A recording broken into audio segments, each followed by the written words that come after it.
Hi friends, Hindi recorded channel में आप सभी का स्वागत है। दोस्तों, आज की जो कविता है सूर्यकांत त्रिपाठी निराला जी द्वारा रचित भिक्षुक कविता। इसमें कवि ने एक भिखारी और उसके दो बच्चों की दीन अवस्था का बड़ा ही मार्मिक वर्णन किया है। उन्होंने बताया है कि कैसे ये जो भिक्षुक और उसके बच्चे हैं वो पेट भरने के लिए भीख मांगते हैं और जब कुछ उन्हें नहीं मिलता तो वो भूख से व्याकुल होकर सड़क पर झूठी प्लेटों को भी चाटने के लिए मजबूर हो जाते हैं। और उनकी बदकिस्मती देखिए, जब वो झूठी प्लेटें चाटने के लिए मजबूर होते हैं, उसे उठाते हैं, उसी समय सड़क पर घूमने वाले कुत्ते उनके साथ उस प्लेट को छीनने के लिए झगड़ा करते हैं, छीना झपटी करते हैं। और फिर अंत में कवि भिक्षुक को कहते हैं कि तुम्हें अभिमन्यु के समान अपने अधिकारों से लड़ना चाहिए, अधिकारों के लिए लड़ना चाहिए, उसकी प्रेरणा देते हैं। और वो कहते हैं कि मैं तुम्हारी दीनहीन दशा को जन जन तक पहुंचाने का प्रयास करूंगा और साथ ही साथ लोगों के मन में तुम्हारे प्रति करुणा के भाव जगाऊंगा, जिससे वो तुम्हारी कुछ सहायता कर सके और तुम्हें इतनी बुरी हालत बुरे दिन ना देखने पड़े। तो दोस्तों, एक गरीब, एक भिखारी की ज़िंदगी कितनी दयनीय होती है, उसके बच्चों का क्या हाल होता है, कवि निराला जी ने अपनी इस कविता में हमें यही बताने का प्रयत्न किया है। तो दोस्तों, आज के अध्याय में हम जानेंगे निराला जी की भिक्षुक कविता की व्याख्या। पहले मैं एक पहला काव्यांश पढ़ती हूँ। वह आता दो टूक कलेजे के करता, पछताता पथ पर आता, पेट पीठ दोनों मिलकर एक, चल रहा लकुटिया टेक, मुट्ठी भर दाने को भूख मिटाने को, मुंह फटी पुरानी झोली को फैलाता, दो टूक कलेजे के करता, पछताता पथ पर आता। साथ दो बच्चे भी हैं, सदा हाथ फैलाए, बाएं से वे मलते हुए पेट चलते हैं और दाहिना दया दृष्टि पाने की ओर बढ़ाएं। कितना मार्मिक चित्रण किया है दोस्तों कवि ने, कि किस प्रकार उन्होंने कहा कि जो भिखारी है, भिक्षुक है, उसकी क्या अवस्था हो गई कि उसके इतना कमज़ोर हो गया कि उसका जो पेट और पीठ है वो पिचक गए हैं। और उसके साथ जो दो बच्चे हैं वो बेचारे एक हाथ से भीख मांग रहे हैं, लोगों की दया दृष्टि के लिए ऐसे देख रहे हैं उनको, और एक हाथ से वो अपने भूखे पेट पर हाथ मल रहे हैं। कितनी कारुणिक दशा है दोस्तों। चलिए अब इसके प्रसंग को जानते हैं। ये जो अवतरण अभी हमने पढ़ा, ये सूर्यकांत त्रिपाठी निराला द्वारा रचित भिक्षुक कविता से लिया गया और इसमें कवि ने पूरी संवेदना के साथ एक भिक्षुक का मार्मिक चित्रण किया है। कैसे क्या है वो हम इसकी व्याख्या के तौर पर जानते हैं। कवि कहते हैं कि जब भिक्षुक आता दिखाई देता है, दूर से ही हमें दिखाई दे रहा है, तो उसकी दयनीय दिशा, उसकी बुरी हालत, कारुणिक दिशा को देखकर मन, हृदय के जो है ना वो टुकड़े हो जाते हैं, इतनी वेदना भर जाती है। वह स्वयं अपनी भी करुणाजनक स्थिति से सभी को हार्दिक वेदना में भर देता है। यानी कि जब हम किसी इस तरह के भिक्षुक को देखते हैं तो कोई ऐसा मनुष्य होगा, विरले ही कोई मनुष्य होगा जिसके दिल में उसके लिए दया का भाव उत्पन्न ना हो। क्यों होता है ऐसा? क्योंकि वो जो भिक्षुक है वो इतना दुर्बल और कमज़ोर है कि उसका पेट और पीठ मिलकर यानी कि एकदम पिचक गए हैं। उसका पेट तो कहीं रहा ही नहीं है, वो इतना पतला हो गया, इतना सूख गया है कि वो पिचक कर एक ही प्रतीत होते हैं। और अपने कष्टमय जीवन के लिए वो हमेशा पछताता है, अपनी लाठी टेक टेक कर चलता है और एक मुट्ठी दानों से कहीं से मिल जाए, यही उसकी एक उस टाइम पे गुजारिश होती है। और क्योंकि उस एक मुट्ठी दाने से वो अपनी इस पेट की आग को, अपनी भूख को मिटाना चाहता है और इसी के लिए उन लोगों के सामने अपनी फटी हुई पुरानी झोली को फैलाता है कि शायद उस झोली में कोई तो होगा जो उसके लिए कुछ खाने को दे देगा, जिसे खाकर उसके पेट की आग बुझ जाएगी। उसकी इस स्थिति को देखकर संवेदनशील व्यक्ति के हृदय के दो टुकड़े होने लगते हैं। उस गरीब की ओर किसी का ध्यान नहीं जाता है, तभी तो बेचारा भीख मांग रहा है।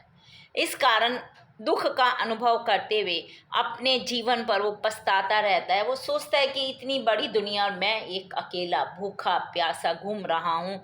और वो रोज़ ही आता है भीख मांगने के लिए, नित्य ही मार्ग पर आता जाता दिखाई देता है। फिर कवि कहते हैं कि उस भिखारी के साथ अब दो बच्चे भी हैं जो भिक्षा पाने के लिए हमेशा अपने हाथों को फैलाए रहते हैं, बाएं हाथ से वो अपने पेट को मलते हुए अर्थात पेट की भूख से उत्पन्न वेदना को सहलाते हुए चलते हैं, क्योंकि भूख तो सबको लगती है ना। और यदि इस भूख को, पेट की अग्नि को यदि शांत नहीं किया जाएगा तो कितना बुरा हाल होता है। तो वो बच्चे बेचारे उसको पेट की जो भूख से जो वेदना उनको उत्पन्न होती है उसको सहलाते हुए प्रतीत होते हैं, ऐसा लगता है अपने पेट पे। जब वो हाथ फेर रहे हैं और दायां हाथ दे मांगने वालों के आगे, मतलब जिनसे उनको लेना है, दाताओं की दया दृष्टि यानी कि भिक्षा प्राप्त करने के लिए सबके सामने फैलाए रखते हैं। कितना मार्मिक चित्रण किया है कवि ने यहाँ पर किसी एक भिक्षुक का और उसके बच्चों का। विशेष तौर पर कवि ने यहाँ क्या कहा है, भिखारी का यथार्थ चित्रण पूरी संवेदना के साथ किया गया है। कवि का मानवतावादी स्वर प्रमुख है और सामाजिक विषमता पर व्यंग किया है।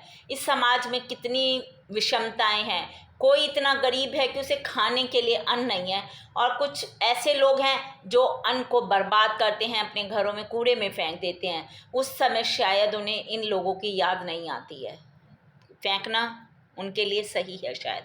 कलेजे के टुकड़े होना मुहावरे का सटीक प्रयोग है। दोस्तों, इसका दूसरा काव्यांश और अंतिम काव्यांश पढ़ते हैं, फिर इसकी व्याख्या जानेंगे। भूख से सूख होठ जब जाते, दाता भाग्य विधाता से क्या पाते। घूंट आंसुओं के पीकर रह जाते हैं, चाट रहे झूठी पत्तल वे कभी सड़क पर खड़े हुए।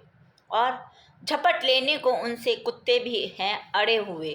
ठहरो अहो हे मेरे हृदय में, अमृत में सींच दूंगा। अभिमन्यु जैसे हो सकोगे तुम, तुम्हारे दुख को मैं अपने हृदय में खींच लूँगा। कवि कितना मार्मिक उससे बता रहे हैं कि वो बेचारा भूख से व्याकुल, जब उसे भिक्षा में कुछ नहीं मिल रहा तो जो सड़क पे जो लोग खाना बर्बाद कर देते हैं, फेंकना मंजूर है, वो फेंक देते हैं, फिर उस झूठे पत्तल को उठा के वो खा रहा है। और उसमें भी उसके नसीब में शायद वो भी नहीं है, क्योंकि जो गली के कुत्ते हैं वो उससे उस पत्तल को छीनना चाह रहे हैं, उसके साथ छीना झपटी कर रहे हैं। अब कवि उससे कहता है कि तुम अभिमन्यु की तरह अपने अधिकारों के लिए लड़ो, मैं तुम्हारा साथ दूंगा। कैसे, चलिए इसके व्याख्या प्रसंग में जानते हैं। दोस्तों, ये प्रसंग वही, अब ये जो अभी हमने पढ़ी पंक्तियाँ, ये कवि निराला की भिक्षुक कविता से ली गई हैं। इसमें कवि ने भिखारियों की व्यवस्था का चित्रण कर मानवीय संवेदना रखने का भाव व्यक्त किया है। कैसे किया है, व्याख्या जानते हैं। दोस्तों, कवि कह रहे हैं कि जब भिक्षु भूख से व्याकुल हो जाता है और फिर प्यास से जब उसके होंठ सूखने लगते हैं, तब उसकी स्थिति जो होती है वो बहुत दयनीय हो जाती है। ऐसी स्थिति में कोई भी व्यक्ति दाता बनकर उसकी सहायता नहीं करता, कोई भी उसे कुछ देता नहीं है भिक्षा में, और उसे बड़े बड़े लोगों से भी कुछ नहीं मिलता। क्या इसके बाद भूख और प्यास से व्याकुल भिक्षु केवल अपने आंसुओं को पीकर रह जाता है, यानी कि निराश होकर अपने दर्द को दबाकर चुप रह जाता है।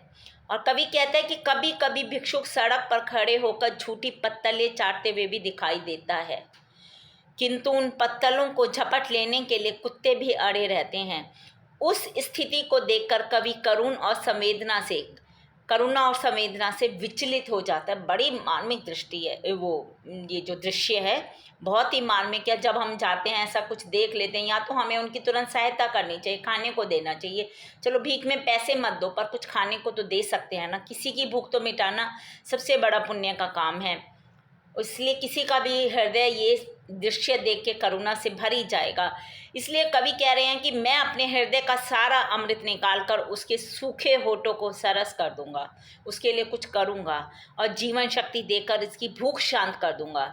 और वो कहते हैं कि यदि व्यक्ति संघर्ष करे तो दृढ़ संकल्प करके वह अपने जीवन के कष्टों को मिटाकर अपने लिए नया पथ बना सकता है। यानी कि उस भिक्षुक को चाहिए कि वो भीख ना मांगकर अपने लिए कुछ करने की कोशिश करे, अपने लिए कोई नया रास्ता चुने।